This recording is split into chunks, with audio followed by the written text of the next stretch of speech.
China, ലോകനാഗരികതയുടെ കളിത്തൊട്ടിൽ. അച്ചടി, കടലാസ്, വെടിമരുന്ന് എന്നിവ കണ്ടുപിടിച്ച നാട്. തുടർച്ചയായി വന്ന രാജവംശങ്ങളുടെ കീഴിൽ പസഫിക് സമുദ്രം മുതൽ ഹിമാലയം വരെയും കിഴക്കൻ സ്റ്റെപ്പികൾ മുതൽ തെക്കൻ ചൈനാക്കടലിലെ ഉഷ്ണമേഖലാ പ്രദേശം വരെയും വ്യാപിച്ചുകിടന്ന ഒരു വലിയ സാമ്രാജ്യത്തിന്റെ കേന്ദ്രമായിരുന്നു ഇവിടം. ചൈനക്കാർ ഇതിനെ ഷോങ്കുവോ എന്നു വിളിക്കുന്നു, മധ്യരാഷ്ട്രം അല്ലെങ്കിൽ മധ്യസാമ്രാജ്യം. 2000-ലധികം വർഷങ്ങളായി ഇവിടത്തെ ചക്രവർത്തിമാർ ടിയാൻഷിയ, അതായത് സ്വർഗ്ഗത്തിനു കീഴിലുള്ളതെല്ലാം എന്ന് ഭരിക്കാനുള്ള ദൈവികമായ അധികാരം അവകാശപ്പെട്ടു. 1644 മുതൽ ഈ മഹത്തായ സാമ്രാജ്യം ഭരിച്ചിരുന്നത് ക്വിങ് രാജവംശമായിരുന്നു. അവർ വടക്കുനിന്നുള്ള മഞ്ചു വംശജരായിരുന്നുവെങ്കിലും അവരുടെ പ്രജകളിൽ ഭൂരിഭാഗവും ഹാൻ ചൈനീസ് വംശജരായിരുന്നു.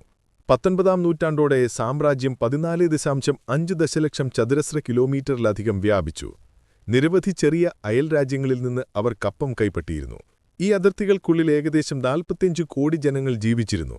ഇത് ലോകജനസംഖ്യയുടെ 1/3. ലോകസമ്പത്തിന്റെ 1/3 ചൈനയുടെ കൈവശമായിരുന്നു എന്ന് കണക്കാക്കപ്പെടുന്നു. സാമ്രാജ്യത്വ തലസ്ഥാനമായ പീക്കിനും നാൻകിങ്ങും കാൻഡണും തുടങ്ങിയ പ്രധാന കേന്ദ്രങ്ങളും ലോകത്തിലെ ഏറ്റവും വലിയ നഗരങ്ങളിൽപ്പെട്ടവയായിരുന്നു. അതൊരു ബഹുവംശീയ സാമ്രാജ്യമായിരുന്നു. സാമ്പത്തികമോ രാഷ്ട്രീയമോ ആയ വികാസമല്ല, മറിച്ച് യോജിപ്പ് നിലനിർത്തുക എന്നതായിരുന്നു അവരുടെ പ്രഖ്യാപിത ലക്ഷ്യം. BC 6-ാം നൂറ്റാണ്ടിലെ തത്വചിന്തകനായ കൺഫ്യൂഷ്യസിൽ നിന്നാണ് ഈ ലോകവീക്ഷണം ഉടലെടുത്തത്. അദ്ദേഹത്തിന്റെ പഠിപ്പിക്കലുകൾ 2000 വർഷത്തോളം പൊതുരംഗത്തും സ്വകാര്യരംഗത്തും സമൂഹത്തെ നിയന്ത്രിച്ചു. മാതാപിതാക്കളോടും പൂർവീകരോടുമുള്ള ബഹുമാനം, വിശ്വസ്തത, കാരുണ്യം തുടങ്ങിയ അടിസ്ഥാന മൂല്യങ്ങൾ ഒരു ചിട്ടയും യോജിപ്പുമുള്ള സമൂഹം സൃഷ്ടിക്കാൻ സഹായിച്ചു. എന്നാൽ അത് കർശനമായി യാഥാസ്ഥിതികവുമായിരുന്നു. സമ്പന്ന കുടുംബങ്ങളിലെ യുവാക്കൾ വർഷങ്ങളോളം കൺഫ്യൂഷൻ ക്ലാസിക്കൽ പഠിച്ച് സാമ്രാജ്യത്വ സിവിൽ സർവീസ് പരീക്ഷയ്ക്ക് തയ്യാറെടുത്തു. ക്വിങ് ഭരണത്തിന്റെ ഉയർന്ന തലങ്ങളിലേക്ക് എത്താനുള്ള ഏക മാർഗം ഇതായിരുന്നു. എന്നാൽ പണ്ഡിതരായ ഉദ്യോഗസ്ഥരാലും ഒരേ സമയം ബഹുമാനിക്കപ്പെടുകയും ഭയപ്പെടുകയും ചെയ്തിരുന്ന ഒരു ചക്രവർത്തിയാലും ഭരിക്കപ്പെട്ട ചൈന അതിവേഗം മാറിക്കൊണ്ടിരിക്കുന്ന ലോകത്തിനൊപ്പം മുന്നേറുന്നതിൽ പരാജയപ്പെട്ടു. അക്കാലത്ത് വിദേശ വ്യാപാരികൾക്ക് തെക്കൻ തുറമുഖമായ കാൻഡണിൽ മാത്രമേ പ്രവേശനം അനുവദിച്ചിരുന്നുള്ളൂ. ഇത്തരത്തിലുള്ള ഗംഭീരമായ ഒറ്റപ്പെടൽ നിലനിർത്തുക അസാധ്യമാണെന്ന് പിന്നീട് തെളിഞ്ഞു. 1839-ൽ ചൈനയുടെ അപമാനത്തിന്റെ നൂറ്റാണ്ട് ആരംഭിച്ചു. വർഷങ്ങളായി ബ്രിട്ടീഷ് വ്യാപാരികൾ ഇന്ത്യയിൽ നിന്ന് ചൈനയിലേക്ക് കറുപ്പ് കടത്തുന്നതായിരുന്നു. അതൊരു വലിയ ലാഭമുള്ള വ്യാപാരമായിരുന്നു. ഇതിന്റെ ഫലമായി ചൈനയിൽ ലഹരിക്കടിമകളായ ഒരു മഹാമാരി തന്നെ ഉണ്ടായി. ക്വിങ് ഉദ്യോഗസ്ഥർ കാൻഡണിൽ വെച്ച് വലിയ അളവിലുള്ള കറുപ്പ് പിടിച്ചെടുത്ത് നശിപ്പിച്ചപ്പോൾ ബ്രിട്ടീഷുകാർ സൈനികമായി പ്രതികരിച്ചു. മികച്ച നാവിക സാങ്കേതികവിദ്യ ഉപയോഗിച്ച് ബ്രിട്ടീഷുകാർ കാലഹരണപ്പെട്ട ചൈനീസ് നാവികസേനയെ എളുപ്പത്തിൽ പരാജയപ്പെടുത്തി. ചൈനക്കാർ നാൻകിങ് ഉടമ്പടിയിൽ ഒപ്പുവെക്കാൻ നിർബന്ധിതരായി. പിന്നീട് അസമമായ ഉടമ്പടികൾ എന്ന് വിളിക്കപ്പെട്ടവയിൽ ആദ്യത്തേതായിരുന്നു ഇത്. ഈ ഉടമ്പടി ബ്രിട്ടീഷുകാർക്ക് പ്രത്യേക അവകാശങ്ങൾ നൽകി 5 തുറമുഖങ്ങൾ ബ്രിട്ടീഷ് വ്യാപാരികൾക്കായി തുറന്നുകൊടുക്കുകയും ഹോങ്കോങ് പ്രദേശം അവർക്ക് വിട്ടുകൊടുക്കുകയും ചെയ്തു. രണ്ടാമതൊരു കറുപ്പ് യുദ്ധം താമസിയാതെ ഫ്രാൻസിനും അമേരിക്കയ്ക്കും സമാനമായ ആനുകൂല്യങ്ങൾ നേടിക്കൊടുത്തു. റഷ്യൻ സാമ്രാജ്യം ചൈനയുടെ ബലഹീനത മുതലെടുത്ത് വടക്ക് കിഴക്കൻ പ്രദേശങ്ങളും പിടിച്ചെടുത്തു. അതേസമയം ടൈപ്പിംഗ് ലഹള എന്ന ഭീകരമായ ആഭ്യന്തര യുദ്ധം 14 വർഷക്കാലം തെക്കൻ മധ്യ ചൈനയെ തകർത്തു. ഇതിലെ മരണസംഖ്യ 4 കോടിയായി കണക്കാക്കപ്പെടുന്നു. ഇത് ലോകചരിത്രത്തിലെ ഏറ്റവും രക്തരൂക്ഷിതമായ സംഘർഷങ്ങളിലൊന്നായി മാറി. ചൈന ദുരിതമനുഭവിച്ചപ്പോൾ ശത്രുക്കൾ കൂടുതൽ ശക്തരായി. 1895-ൽ ആധുനികവൽക്കരിക്കപ്പെട്ട ജപ്പാൻ ക്വിങ് നാവികസേനയെ എളുപ്പത്തിൽ പരാജയപ്പെടുത്തി. ഒരു കാലത്ത് ചൈനയേക്കാൾ താഴ്ന്നവരെന്ന് കണക്കാക്കപ്പെട്ടിരുന്ന ജപ്പാൻ ഈ വിജയത്തോടെ സ്വന്തമായി ചില പ്രദേശങ്ങളും നേടിയെടുത്തു. പാശ്ചാത്യർ ചൈനയെ ഏഷ്യയുടെ രോഗിയെന്ന് പരിഹസിച്ചു. ആധുനിക ലോകത്ത് ജീവിക്കാൻ കൂടുതൽ കഴിവുള്ള വിദേശ ശക്തികളുടെ സാമ്രാജ്യത്തിന് ഇരയായിരുന്നു അന്ന് ചൈന. എന്നാൽ 20-ാം നൂറ്റാണ്ടിന്റെ തുടക്കത്തിൽ ചൈനീസ് ജനതയ്ക്കിടയിൽ വർദ്ധിച്ചുവരുന്ന അതൃപ്തിയും തിരിച്ചടിക്കാനുള്ള ദൃഢനിശ്ചയവും ഉടലെടുത്തു. 1899-ൽ വടക്കൻ ചൈനയിൽ ഒരു പ്രസ്ഥാനം ഉയർന്നുവന്നു. നീതിനിഷ്ഠയും യോജിപ്പുമുള്ള മുഷ്ടികളുടെ സംഘം എന്ന് സ്വയം വിശേഷിപ്പിച്ച അവർ പിന്നീട് ബോക്സർമാരെന്ന പേരിൽ അറിയപ്പെട്ടു. ക്വിങ് രാജവംശത്തിന്റെ ബലഹീനതയും ക്രിസ്തീയമതത്തിന്റെ വ്യാപനവും ചൈനയുടെ തുടർച്ചയായ അപമാനങ്ങളും അവരെ രോഷാകുലരാക്കി. എല്ലാ വിദേശികളെയും ചൈനയിൽ നിന്നും പുറത്താക്കുകയും അവർക്ക് നൽകിയ ലജ്ജാകരമായ ഇളവുകൾ അവസാനിപ്പിക്കുകയുമായിരുന്നു അവരുടെ ലക്ഷ്യം. പാശ്ചാത്യ സഹായത്തോടെ നിർമ്മിച്ച റെയിൽവേ പാത്തങ്ങൾ, ക്രിസ്തീയ മിഷണറിമാർ, മതം മാറിയ ചൈനക്കാർ എന്നിവരെ ആക്രമിക്കുകയായിരുന്നു ബോക്സർമാർ ആദ്യം ചെയ്തത്. 1900 ജൂണിൽ ആയിരക്കണക്കിന് ബോക്സർമാർ പീക്കിങ്ങിൽ പ്രവേശിച്ച് നഗരത്തിലെ വിദേശികൾ താമസിക്കുന്ന പ്രദേശം വളയം ചെയ്തു. ക്വിങ്ങിനെ പിന്തുണയ്ക്കുക, വിദേശികളെ നശിപ്പിക്കുക എന്നായിരുന്നു അവരുടെ മുദ്രാവാക്യം. ഭരണാധികാരിയായിരുന്ന ഡോവോഗർ ചക്രവർത്തിനെയും സിക്സിയെ സംബന്ധിച്ചിടത്തോളം ബോക്സർമാർ ഒരു പ്രശ്നവും അതോടൊപ്പം ഒരു അവസരവുമായിരുന്നു. ബോക്സർമാർക്ക് പിന്നിൽ ക്വിങ് ഭരണകൂടത്തിന്റെ പിന്തുണ നൽകാൻ സിക്സി തീരുമാനിച്ചു. വിദേശ ശക്തികൾക്കെതിരെ യുദ്ധം പ്രഖ്യാപിക്കുകയും ചെയ്തു. അതൊരു ഭീകരമായ തെറ്റായ കണക്കുകൂട്ടലായിരുന്നു. ഇതിനു മറുപടിയായി 8 വ്യത്യസ്ത രാജ്യങ്ങളിൽ നിന്നുള്ള സൈനികരടങ്ങുന്ന 20,000 പേരടങ്ങുന്ന ഒരു സംയുക്ത സൈന്യം പീക്കിങ്ങിലേക്ക് നീങ്ങി. നിരവധി ക്രൂരതകൾക്കിടയിൽ ബോക്സർമാരെ അടിച്ചമർത്തുകയും നഗരം കൊള്ളയടിക്കപ്പെടുകയും ചെയ്തു. ക്വിങ് ഭരണകൂടം ബോക്സർ പ്രോട്ടോക്കോൾ എന്ന ഉടമ്പടിയിൽ ഒപ്പുവെക്കാൻ നിർബന്ധിതരായി. അതിന്റെ വ്യവസ്ഥകൾ പ്രകാരം ചൈന 4 പതിറ്റാണ്ടുകൊണ്ട് വലിയൊരു തുക നഷ്ടപരിഹാരമായി നൽകണമായിരുന്നു. ഇത് സർക്കാരിന്റെ വാർഷിക വരുമാനത്തിന്റെ ഏകദേശം ഇരട്ടിയായിരുന്നു. ഇത് ചൈനയുടെ അന്നേവരെയുള്ള ഏറ്റവും വലിയ അപമാനമായിരുന്നു. ഭരണകൂടം ആധുനികവൽക്കരിക്കാനുള്ള വലിയ സമ്മർദ്ദത്തിന് കീഴിൽ സിക്സിയും ക്വിങ് ഭരണകൂടവും ഒടുവിൽ വലിയ പരിഷ്കാരങ്ങൾക്ക് തുടക്കമിട്ടു. കാലഹരണപ്പെട്ട സിവിൽ സർവീസ് പരീക്ഷ നിർത്തലാക്കി പകരം പാശ്ചാത്യ പാഠ്യപദ്ധതിയോടുകൂടിയ ആധുനിക സ്കൂളുകൾ സ്ഥാപിച്ചു. ചക്രവർത്തിയുടെ അധികാരത്തിന് പരിധികൾ ഏർപ്പെടുത്തുന്ന ഒരു ഭരണഘടന നിർമ്മിക്കുന്നതിനുള്ള ആദ്യപടികൾ സ്വീകരിച്ചു. സൈന്യത്തെ പാശ്ചാത്യ രീതിയിൽ പുനഃസംഘടിപ്പിച്ചു. മെച്ചപ്പെട്ട ഉദ്യോഗസ്ഥ പരിശീലനവും ഉപകരണങ്ങളും ആയുധങ്ങളും നൽകി. ഇതിലേറ്റവും ശക്തമായ സൈനിക വിഭാഗം ജനറൽ യുവാൻ ഷിക്കായിയുടെ കീഴിലുള്ള വടക്കൻ ചൈന ആസ്ഥാനമായുള്ള ബെയ്യാങ് ആർമിയായിരുന്നു. എന്നാൽ പലരും ക്വിങ് പരിഷ്കാരങ്ങൾ മതിയാവില്ലെന്നും ചൈനയെ രക്ഷിക്കാനൊരു സമ്പൂർണ്ണ വിപ്ലവത്തിന് മാത്രമേ കഴിയൂ എന്നും വിശ്വസിച്ചു. അത്തരത്തിലൊരു വിപ്ലവകാരിയായിരുന്നു സൺ യാട്സൻ. ഒരു സാധാരണ കാൻഡനീസ് കുടുംബത്തിൽ ജനിച്ച സൺ ചൈനയ്ക്ക് പുറത്ത് ഹവായ് ദ്വീപിലാണ് വിദ്യാഭ്യാസം നേടിയത്. ചൈനയിലെ പഴയ കൺഫ്യൂഷ്യൻ ചിന്താഗതിക്കാരായ ഉന്നതരിൽ നിന്ന് അദ്ദേഹം വളരെ വ്യത്യസ്തനായിരുന്നു.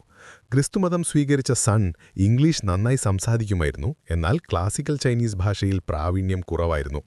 ക്വിങ് ഭരണത്തിനെതിരായ നിരവധി പരാജയപ്പെട്ട പ്രക്ഷോഭങ്ങളിൽ പങ്കെടുത്തതിനെ തുടർന്ന് അദ്ദേഹം യൂറോപ്പിൽ പ്രവാസ ജീവിതം നയിച്ചു. 1905 സൺ ജപ്പാനിലേക്ക് പോയി. ടോക്കിയോയിൽ വച്ച് അദ്ദേഹം തുങ്മെങ് ഹുയി എന്ന പേരിലൊരു വിപ്ലവ സഖ്യം സ്ഥാപിച്ചു. മഞ്ചു ഭരണം അട്ടിമറിച്ച് ക്വിങ് രാജവാഴ്ചയ്ക്ക് പകരം ഒരു ജനാധിപത്യ റിപ്പബ്ലിക് സ്ഥാപിക്കുക എന്നതായിരുന്നു അതിന്റെ ലക്ഷ്യം. ദേശീയത, ജനാധിപത്യം, ജനങ്ങളുടെ ഉപജീവനം എന്നീ 3 തത്വങ്ങൾക്കായി അദ്ദേഹം വാദിച്ചു. അദ്ദേഹത്തിന്റെ അനുയായികളെ സംബന്ധിച്ചിടത്തോളം സൺ യാട്സൻ ഒരു പുതിയ ഭാവിയുടെ പ്രതീകമായിരുന്നു. ആ ഭാവി അടുത്തുവരുന്നതായി തോന്നി. 1908 47 വർഷത്തെ പ്രക്ഷുബ്ധമായ ഭരണത്തിനു ശേഷം 72-ാം വയസ്സിൽ ഡോവോഗർ ചക്രവർത്തിനി സിക്സി അന്തരിച്ചു. ചൈനയുടെ സിംഹാസനം 2 വയസ്സുള്ള പുയു എന്ന കുഞ്ഞിന് ലഭിച്ചു.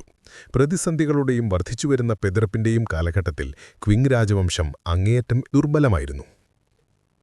1911 ഒക്ടോബർ 9 ഹുബൈ പ്രവിശ്യയിലെ ഹാൻകോക്ക് തുങ്മെങ് ഹൂയിയുമായി ബന്ധപ്പെട്ട ഒരു രഹസ്യ വിപ്ലവ സംഘടനയിലെ അംഗങ്ങൾ ബോംബുകൾ നിർമ്മിക്കുകയായിരുന്നു. അപ്പോൾ ഒരു വിസ്ഫോടനമുണ്ടായി. അവരുടെ രഹസ്യകേന്ദ്രം വെളിച്ചത്തായതോടെ അധികൃതർ ആ സംഘത്തിലെ പല നേതാക്കളെയും അറസ്റ്റ് ചെയ്തു, പിന്നീട് വധിക്കുകയും ചെയ്തു. എന്നാൽ ഇത് ഇറുതിയിൽ എണ്ണയൊഴിക്കുന്നതിന് തുല്യമായി. തൊട്ടടുത്ത നഗരമായ വുചാങ്ങിൽ ഒരു പ്രക്ഷോഭം പൊട്ടിപ്പുറപ്പെട്ടു. നിർണായകമായി ഹുബൈ പ്രവിശ്യയിലെ പുതിയ സൈന്യത്തിലെ പട്ടാളക്കാർ കലാപം നടത്താനും വിപ്ലവത്തിൽ ചേരാനും തീരുമാനിച്ചു. 24 മണിക്കൂർ നീണ്ട കടുത്ത പോരാട്ടത്തിനൊടുവിൽ നൂറുകണക്കിന് ജനങ്ങളുടെ ജീവനെടുത്ത് വുചാങ് വിപ്ലവകാരികളുടെ കയ്യിലായി. ഒക്ടോബർ 12 ഒരു പുതിയ സൈനിക ഗവൺമെന്റ് പ്രവിശ്യയിൽ അധികാരം പ്രഖ്യാപിക്കുകയും വിപ്ലവകാരികൾ ക്വിങ് രാജവംശത്തിന്റെ കുറ്റങ്ങളെ പരസ്യമായി അപലപിക്കുകയും ചെയ്തു. വിപ്ലവം കാട്ടുതീ പോലെ പടർന്നു. പ്രധാനമായും ക്വിങ് ഭരണത്തിനെതിരെ കടുത്ത അമർഷം നിലനിന്നിരുന്ന നഗരങ്ങളിലും പട്ടണങ്ങളിലും. 6 ആഴ്ചകൾക്കുള്ളിൽ ചൈനയിലെ 26 പ്രവിശ്യകളിൽ 16 വേർപിരിഞ്ഞു. ഷാൻസി പോലുള്ള പലയിടങ്ങളിലും ഭരണാധികാരികളായ മഞ്ചു വംശജരെ ലക്ഷ്യമാക്കുകയും കൂട്ടക്കൊല ചെയ്യുകയും ചെയ്തു.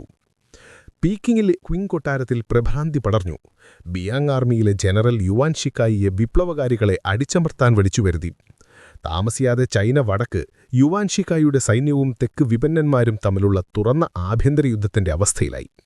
യുദ്ധത്തിന്റെയും വിപ്ലവത്തിന്റെയും കുഴപ്പത്തിനിടയിൽ ടിബറ്റും ഔട്ടർ മംഗോലിയയും ചൈനയിൽ നിന്നും സ്വാതന്ത്ര്യം പ്രഖ്യാപിക്കുകയും ചെയ്തു. 1912 ജനുവരി 1 നാൻകിങ്ങിൽ വെച്ച് വിപ്ലവകാരികൾ ചൈന റിപ്പബ്ലിക് സ്ഥാപിച്ചതായി പ്രഖ്യാപിച്ചു. അമേരിക്കയിൽ നിന്ന് ചൈനയിലേക്ക് മടങ്ങിയെത്തിയ സൺ അതിന്റെ താൽക്കാലിക പ്രസിഡന്റായി സത്യപ്രതിജ്ഞ ചെയ്യുകയും ചെയ്തു. വർഷങ്ങളുടെ പ്രവാസത്തിനും ധനസമാഹരണത്തിനും ഗൂഢാലോചനകൾക്കും ശേഷം സൺ ഒടുവിൽ രാഷ്ട്രീയാധികാരം നേടി. അദ്ദേഹത്തിന്റെ സർക്കാർ ഉടൻ തന്നെ ഒരു പുതിയ ജനാധിപത്യ ഭരണഘടനയുടെ പ്രവർത്തനങ്ങൾ ആരംഭിക്കുകയും ദൂരവ്യാപകമായ പരിഷ്കാരങ്ങൾ നടപ്പിലാക്കുകയും ചെയ്തു. മഞ്ചു ഭരണത്തോടുള്ള കീഴ്പ്പെടലിന്റെ പ്രതീകമായിരുന്ന നീണ്ട മുടി, അതുപോലെ കാൽപാദങ്ങൾ ബന്ധിക്കുക, മുട്ടുകുത്തി വണങ്ങുക തുടങ്ങിയ കാലഹരണപ്പെട്ട ആചാരങ്ങൾ നിർത്തലാക്കി.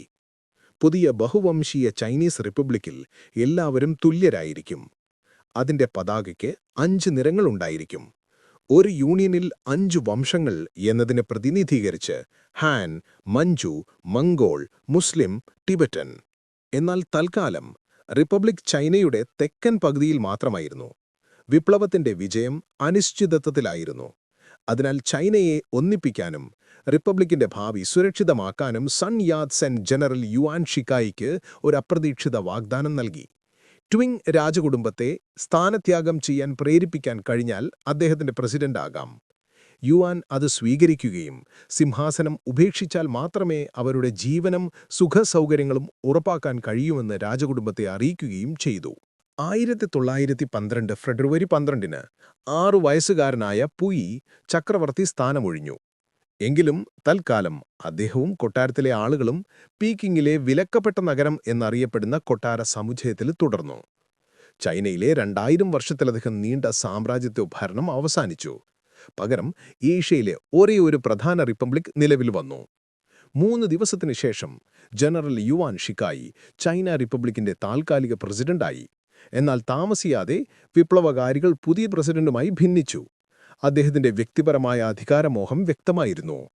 ഇപ്പോൾ പ്രതിപക്ഷത്തായ സൺ യാട്ട് സെന്നും സഖാക്കളും തുങ് മെങ് ഹുയിയുടെ പരിഷ്കരിച്ച രൂപമായ കുമിൻതാങ് അഥവാ KMT സ്ഥാപിച്ചു. വർഷാവസാനം തിരഞ്ഞെടുപ്പ് നടന്നു. ചൈനയിൽ നടന്ന ആദ്യത്തെ ദേശീയ ജനാധിപത്യ തിരഞ്ഞെടുപ്പായിരുന്നു അത്. ജനസംഖ്യയുടെ 5% പേർക്ക് മാത്രമേ വോട്ട് ചെയ്യാൻ അനുവാദമുണ്ടായിരുന്നുള്ളൂ. കുമിൻതാങ് മികച്ച വിജയം നേടി. പുതിയ ദേശീയ അസംബ്ലിയിലെ പകുതിയോളം സീറ്റുകൾ അവർ കരസ്ഥമാക്കി. സൺ യാത്സെന്നിന്റെ അടുത്ത അനുയായിയും കുമിൻതാങ് നേതാവുമായ സോങ് ജിയോറൻ അടുത്ത പ്രധാനമന്ത്രിയാകുമെന്ന് ഏതാണ്ട് ഉറപ്പായി. 1913 മാർച്ച് 20-ന് ഷാങ്ഹായിൽ വെച്ചൊരു ട്രെയിനിൽ കയറാൻ തുടങ്ങുമ്പോൾ അദ്ദേഹത്തിന് അടുത്ത് നിന്ന് 2 തവണ വെടിവേറ്റു. കൊലപാതകം പ്രസിഡന്റ് യുവാൻ ഷിക്കായുടെ ഉത്തരപ്രകാരമാണ് നടന്നതെന്ന് പരക്കെ വിശ്വസിക്കപ്പെട്ടെങ്കിലും വ്യക്തമായ തെളിവുകളൊന്നും കണ്ടെത്താൻ കഴിഞ്ഞില്ല. ചൈനയുടെ ആദ്യത്തെ ജനാധിപത്യ തിരഞ്ഞെടുപ്പ് അതിന്റെ അവസാനത്തേതുമായി. അടുത്ത വർഷം കുമിൻതാങ്ങും പ്രസിഡന്റ് യുവാൻ ഷിക്കായുടെ സർക്കാരും തമ്മിലുള്ള ശത്രുത വീണ്ടും ഒരു സായുധ സംഘട്ടനത്തിലേക്ക് നയിച്ചു. എന്നാൽ യുവാൻ ഷിക്കായുടെ ബെയാങ് ആർമി വളരെ ശക്തമായിരുന്നു. കുമിൻതാങ്ങും അനുയായികളും പരാജയപ്പെട്ടു. പാർട്ടി നിയമവിരുദ്ധമായി പ്രഖ്യാപിക്കപ്പെട്ടു. സങ് യാത്സെൻ വീണ്ടും ജപ്പാനിൽ പ്രവാസിയായി. യുവാൻ ഷിക്കായ് തനിക്കായി അധികാരം പിടിച്ചെടുക്കുന്നതിൽ വിജയിച്ചു. ചൈന ഫലത്തിലൊരു സൈനിക ഏകാധിപത്യത്തിന് കീഴിലായി. എന്നാൽ ക്വിങ് സാമ്രാജ്യത്തിൽ നിന്ന് തനിക്ക് ലഭിച്ച പ്രശ്നങ്ങളൊന്നും പരിഹരിക്കാൻ പ്രസിഡന്റിന് കഴിഞ്ഞില്ല. 3 വർഷത്തിനു ശേഷം അദ്ദേഹം സ്വാഭാവികമായ കാരണങ്ങളാൽ മരിച്ചു. ചൈന വീണ്ടും അരാജകത്വത്തിലേക്ക് വഴുതി വീണു. 1911-ലെ വിപ്ലവം ചൈനയിൽ ഒരു സ്ഥിരമായ റിപ്പബ്ലിക് സ്ഥാപിക്കുന്നതിൽ പരാജയപ്പെട്ടു. എന്നാൽ അത് പുരോഗമനപരമായ പുതിയ ആശയങ്ങളുടെ ഒരു ഒഴുക്കിന് വഴിതെട്ടി. ചൈനയിലുടനീളം യുവബുദ്ധിജീവികൾക്കിടയിൽ ചൈനയുടെ ഭൂതകാലവുമായുള്ള ഒരു സമ്പൂർണ്ണ വിച്ഛേദനത്തിന് മാത്രമേ അതിന്റെ ഭാവി സുരക്ഷിതമാക്കാൻ കഴിയൂ എന്ന ബോധ്യം വർദ്ധിച്ചുവന്നു. അവരുടെ ആശയങ്ങൾ പുതിയ സാംസ്കാരിക പ്രസ്ഥാനത്തിൽ രൂപം കൊണ്ടു. ചെൻ ദുക്സിയു അതിന് ഏറ്റവും പ്രമുഖ നേതാക്കളിൽ ഒരാളായിരുന്നു. സമ്പന്നനായ കുടുംബത്തിൽ ജനിച്ച ചെൻ ചെറുപ്പത്തിൽ തന്നെ ക്ലാസിക്കൽ ചൈനീസ് പഠനങ്ങളിൽ മുഴുകിയിരുന്നു. എങ്കിലും പിന്നീട് കൺഫ്യൂഷ്യനിസത്തെ തള്ളിപ്പറഞ്ഞു. 1915-ൽ അദ്ദേഹം ന്യൂ യൂത്ത് എന്നൊരു മാസിക സ്ഥാപിച്ചു. അത് ചൈനയിലെ ഏറ്റവും പ്രധാനപ്പെട്ട പുരോഗമന വരരംഗത്തുകാരുടെ കേന്ദ്രമായി മാറി. പീക്കിംഗ് സർവകലാശാലയിലെ ഒരു യുവ പ്രൊഫസർ എന്ന നിലയിൽ ചെൻ സമാന ചിന്താഗതിക്കാരെ ബുദ്ധിജീവികളെ തനിക്ക് ചുറ്റും കൂട്ടി. ഹുനാൻ പ്രവിശ്യയിലെ ഒരു ഗ്രാമത്തിൽ നിന്നുള്ള മാവോ സേതുങ് എന്ന ചെറുപ്പക്കാരൻ അവരുടെ വിദ്യാർത്ഥികളിൽ ഒരാളായിരുന്നു. ചെൻ ദുക്സിയും പുതിയ സാംസ്കാരിക പ്രസ്ഥാനവും കൺഫ്യൂഷനിസത്തെ പൂർണ്ണമായി നിരാകരിക്കണമെന്ന് വാദിച്ചു. പകരം അവർ ജനാധിപത്യം, ശാസ്ത്രം, ചൈനീസ് ദേശീയത, അതുപോലെ തന്നെ സ്ത്രീ ശാക്തീകരണവും ലിംഗസമത്വവും എന്നിവ ഉൾപ്പെടെയുള്ള സമൂഹമാറ്റങ്ങൾ ആവശ്യപ്പെട്ടു. ഈ ആശയങ്ങൾ രാജ്യത്തിനു മുന്നിൽ അവതരിപ്പിക്കാൻ അവർക്കുടനെ അവസരം ലഭിച്ചു. 1919-ൽ 1-ാം ലോകമഹായുദ്ധത്തിലെ വിജയികളായ സഖ്യങ്ങൾ യുദ്ധാനന്തര ഉടമ്പടികൾക്കായി പാരീസിൽ യോഗം ചേരുകയായിരുന്നു. യുദ്ധത്തിൽ ചൈന സഖ്യകക്ഷികളുടെ ഭാഗത്തായിരുന്നു. കൂടാതെ 1,40,000 പേരെ പാശ്ചാത്യ മുന്നണിയിൽ തൊഴിലാളികളായി സേവിക്കാനും അയച്ചിരുന്നു. ഇതിനുള്ള അംഗീകാരമായി ഷാൻഡോങ്ങിലുള്ള ജർമ്മനിയുടെ പ്രദേശം തങ്ങൾക്ക് തിരികെ ലഭിക്കുമെന്ന് ചൈനീസുകാർ പ്രതീക്ഷിച്ചു. എന്നാൽ ആ കോളനി പകരം ജപ്പാന് നൽകിയെന്ന വാർത്തയെത്തി. ചൈനയിൽ ഇതിനെതിരെ രോഷം അണപൊട്ടി. മെയ് 4-ന് 3000 കോപാകുലരായ വിദ്യാർത്ഥികൾ പീക്കിങ്ങിലെ തെരുവിലിറങ്ങി. അവർ വിലക്കപ്പെട്ട നഗരത്തിന്റെ പ്രവേശന കവാടമായ ടിയാനൻമെനിൽ ഒത്തുകൂടി. മിസ്റ്റർ ഡെമോക്രസി, മിസ്റ്റർ സയൻസ് എന്ന ആഹ്വാനം ചെയ്യുന്ന അവരുടെ പ്ലക്കാർഡുകൾ ചൈനീസ്, ഇംഗ്ലീഷ്, ഫ്രഞ്ച് ഭാഷകളിലായിരുന്നു. പ്രതിഷേധങ്ങൾ രാജ്യത്തുടനീളം പടർന്നു. സർക്കാരിനും ചൈനയെ വീണ്ടും വഞ്ചിച്ചുവെന്ന് കരുതപ്പെടുന്ന പാശ്ചാത്യ ശക്തികൾക്കുമെതിരെ വിദ്യാർത്ഥികളും തൊഴിലാളികളും ഒന്നിച്ചു. പ്രതിഷേധങ്ങൾ പെട്ടെന്ന് വലിയ ഫലങ്ങളൊന്നും ഉണ്ടാക്കിയില്ലെങ്കിലും ചൈനയുടെ ആധുനികവും ദേശീയവുമായ ഭാവിയിലേക്കുള്ള പ്രയാണത്തിലെ ഒരു വഴിത്തിരിവായി ഇത് കണക്കാക്കപ്പെട്ടു. പല പ്രതിഷേധക്കാരും ഇപ്പോൾ പാശ്ചാത്യ ലിബറൽ ജനാധിപത്യങ്ങളിൽ നിരാശരായിരുന്നു. ചിലർ 1917-ലെ റഷ്യൻ വിപ്ലവത്തിന്റെ വിജയത്തിൽ നിന്ന് പ്രചോദനം ഉൾക്കൊണ്ട് മാർക്സിസത്തിലേക്ക് തിരിഞ്ഞു. ഈ പരിവർത്തനത്തിന് വിധേയരായവരിൽ 25 വയസ്സുകാരനായ മാവോ സേതുങ്ങുമുണ്ടായിരുന്നു. അദ്ദേഹം എഴുതി, "ഞാനൊരു അസാധാരണമായ പ്രസ്താവന നടത്താൻ ധൈര്യപ്പെടുന്നു. ഒരു ദിവസം ചൈനീസ് ജനതയുടെ പരിഷ്കരണം മറ്റേതൊരു ജനതയുടേതിനേക്കാളും അഗാധമായിരിക്കും. ചൈനീസ് ജനതയുടെ സമൂഹം മറ്റേതൊരു സമൂഹത്തെക്കാളും തിളക്കമുള്ളതായിരിക്കും. നമ്മുടെ സുവർണകാലം, നമ്മുടെ പ്രതാപത്തിന്റെയും പ്രൗഢിയുടെയും കാലം നമുക്ക് മുന്നിലുണ്ട്." 1921 ജൂലൈയിൽ ചൈനീസ് കമ്മ്യൂണിസ്റ്റ് പാർട്ടിയുടെ സ്ഥാപക കോൺഗ്രസ് ഷാങ്ഹായിലെ ഫ്രഞ്ച് കൺസഷനിൽ വെച്ച് നടന്നു. രഹസ്യമായി യോഗം ചേർന്ന 13 അംഗങ്ങൾ മാത്രമാണ് അതിൽ പങ്കെടുത്തത്. ഫ്രഞ്ച് പോലീസിന്റെ ഇടപെടൽ കാരണം സംഘം സൗത്ത് ലേക്കിലെ ഒരു ബോട്ടിലേക്ക് യോഗം മാറ്റി. മാവോ സേതുങ് ഒരു സ്ഥാപക അംഗമായിരുന്നു. ആദ്യത്തെ ജനറൽ സെക്രട്ടറി ചെൻ ഡുക്സിയു ആയിരുന്നു. അംഗസംഖ്യ വളരെ കുറവായിരുന്നിട്ടും ചൈനയുടെ വിപ്ലവത്തിന്റെ നിയന്ത്രണം പിടിച്ചെടുക്കാൻ അവർ ദൃഢനിശ്ചയം ചെയ്തിരുന്നു. ഏകാധിപതിയായിരുന്ന യുവാൻ ഷീക്കായുടെ മരണത്തെ തുടർന്ന് ചൈന വീണ്ടും ആഭ്യന്തര യുദ്ധത്തിലേക്ക് വഴുതി വീണു. ജനറൽമാർ പീക്കിങ്ങിലെ സർക്കാരിനെ നിയന്ത്രിക്കാൻ മത്സരിച്ചു. അതേസമയം രാജ്യം സ്വന്തമായി സ്വകാര്യ സൈന്യങ്ങളുള്ള യുദ്ധപ്രഭുക്കളാൽ വിഭജിക്കപ്പെട്ടു. 1921 സൺ യാറ്റ് സെന്നിന്റെ കൂമിന്താങ് കാന്റണിൽ സ്വന്തമായി ഒരു സൈനിക സർക്കാർ സ്ഥാപിച്ചു. യുദ്ധപ്രഭുക്കളെ പരാജയപ്പെടുത്തിയാൽ മാത്രമേ തങ്ങൾക്ക് അധികാരം നേടാനാകൂ എന്ന് കൂമിന്താങ്ങും കമ്മ്യൂണിസ്റ്റുകളും തിരിച്ചറിഞ്ഞു. തങ്ങളുടെ ലക്ഷ്യത്തിലെത്താൻ തങ്ങൾക്ക് ഒരാൾക്ക് മറ്റൊരാളെ ഉപയോഗിക്കാമെന്ന് ഇരുവരും നമ്പി. 1923 സോവിയറ്റ് യൂണിയന്റെ പിന്തുണയോടെ ചൈനീസ് കമ്മ്യൂണിസ്റ്റ് പാർട്ടി കൂമിന്താങ്ങുമായി സഖ്യത്തിലേർപ്പെട്ടു. ഇത് ഒന്നാം ഐക്യമുന്നണി എന്നറിയപ്പെട്ടു. ചൈനീസ് കമ്മ്യൂണിസ്റ്റുകളോട് കൂമിന്താങ്ങിൽ ചേരാൻ ആവശ്യപ്പെട്ടു. കൂമിന്താങ്ങിനെ സോവിയറ്റ് ഉപദേശകരുടെയും ഫണ്ടിന്റെയും ആയുധങ്ങളുടെയും സഹായത്തോടെ പുനർസംഘടിപ്പിച്ചു. സോവിയറ്റ് ഉപദേശകർ വാംപോവ ദ്വീപിൽ ഒരു സൈനിക അക്കാദമി സ്ഥാപിക്കാനും സഹായിച്ചു. സണ്ണിന്റെ മുഖ്യ സൈനിക ഉപദേഷ്ടാവും വളരുന്നുവരുന്ന താരവുമായിരുന്ന ചിയാംഗ് അതിന്റെ തലവനായിരുന്നു. കൂമിന്താങ് സൈന്യത്തെ അച്ചടക്കവും കാര്യക്ഷമതയുമുള്ള ഒരു പോരാട്ടസേനയാക്കി മാറ്റുകയായിരുന്നു അദ്ദേഹത്തിന്റെ ലക്ഷ്യം. എന്നാൽ ഏതാനും മാസങ്ങൾക്ക് ശേഷം യുദ്ധപ്രഭുക്കളുമായി ചർച്ച ചെയ്യാൻ വടക്ക് സന്ദർശിക്കുന്നതിനിടയിൽ സൺ യാറ്റ് സെൻ രോഗബാധിതനായി. 1925 മാർച്ച് 12-ന് 58 വയസ്സിൽ പീക്കിങ്ങിൽ വച്ച് ക്യാൻസർ ബാധിച്ച് അദ്ദേഹം മരിച്ചു. സമാധാനം, സമരം, ചൈനയെ രക്ഷിക്കുക എന്നായിരുന്നു അദ്ദേഹത്തിന്റെ അവസാന വാക്കുകൾ. സണ്ണിന്റെ മരണം കൂമിന്താങ്ങിനെ ആശയക്കുഴപ്പത്തിലാക്കിയും ചൈനയെ ഒരു നിർണായക ഘട്ടത്തിലെത്തിക്കുകയും ചെയ്തു. കൂടുതൽ ആഭ്യന്തര യുദ്ധമുണ്ടാകുമെന്നു മാത്രമേ ഉറപ്പുണ്ടായിരുന്നുള്ളൂ. എന്നാൽ സണ്ണിന്റെ വിശ്വസ്തനായ ലഫ്റ്റനന്റിന് മുന്നോട്ടുള്ള വഴി വ്യക്തമായിരുന്നു. സൺ യാറ്റ് സെന്നിന്റെ മരണവാർത്ത കേട്ട് ചിയാംഗ് തന്റെ ഭാര്യയോട് പറഞ്ഞു, "ഞാൻ സൈന്യത്തെ നിയന്ത്രിച്ചാൽ രാജ്യത്തെ നിയന്ത്രിക്കാനുള്ള അധികാരം എനിക്കുണ്ടാകും. അതാണ് എന്റെ നേതൃത്വത്തിലേക്കുള്ള വഴി." പീക്കിങ്ങിൽ വിലക്കപ്പെട്ട നഗരം ശൂന്യമായി കിടന്നു. അവസാനത്തെ ചക്രവർത്തിയായ പുയിയെ ഒരു പ്രാദേശിക യുദ്ധപ്രഭു പുറത്താക്കുകയും അദ്ദേഹം ജപ്പാന്റെ സംരക്ഷണം തേടിയും പോകുകയും ചെയ്തു. ഇനി ആരാണോ ചൈനയെ നയിക്കുന്നത് അവർ വലിയ വെല്ലുവിളികൾ നേരിടേണ്ടി വരും. ദുർബലമായ സഖ്യങ്ങൾ, വിഘടിത രാജ്യം, ചൈനയെ വീണ്ടും അപമാനത്തിന്റെ യുഗത്തിലേക്ക് തള്ളിവിടാൻ ശ്രമിക്കുന്ന ശക്തരായ അയൽക്കാർ.